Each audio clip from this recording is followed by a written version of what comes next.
ini na. Pamatian naton ang mga pulong han kalipay, abaton naton ang kamingaw han mga pangandoy.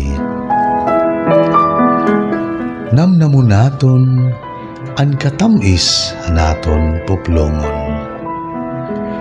Ninihawan 05.3 MSFM, siday ha mga huring han haropoy.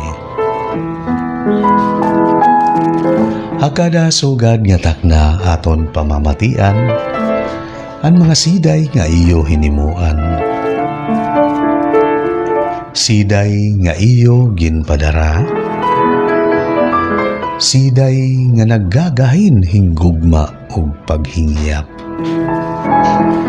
Siday nga ginhuhuring hanharopoy, dinhi nga bahin na naton programa.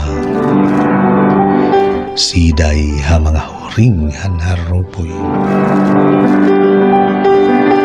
Adino sa nga siday nga ginpadara aton, gintugotang kita niya nga basahon ini, para ila magpakilala, kundi kat baloganon, ang uluhan han siday daw kanta.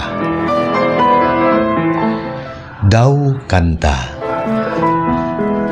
Inin akon sista kun ginbabalsi, dayon naguliat, waray ak mahimo kundi ugayon hintuno, nga nalanoy hapaghulat. Inkanta iba-iba ang dulot hadughan, usahay mamingaw, hakahagkot hang kagabihon, danay manliwat nakakaliaw. Kundi kaalin mugudman, dayon kanabaya diri makaptan, di ka nga ni nalingi layon na palagiw, di ka ba maaram dako it akon pag-iliw. Karuyag ko kumapyot di dahanim pako, agud bis madali ay akko ikaw igugay. Karuyag ko ikaw dakpon og gumroon, agud matalwas ako hininga kagupong.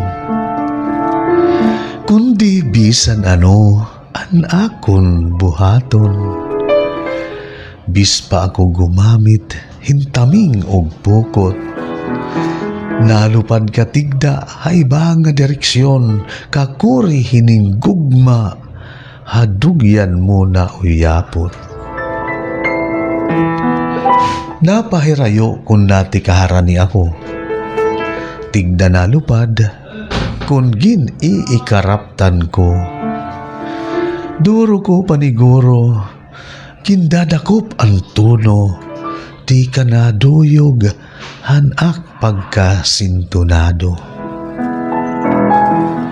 Maupay pa, inindaan ko nga sista, nakikigangay, naduyog, bisluyaw ang kanta. Daw kanta, o sa nga siday nga gimpabasa aton na naton sanggay, dinini nga bahina naton programa. Siday ha mga huring hanharopoy.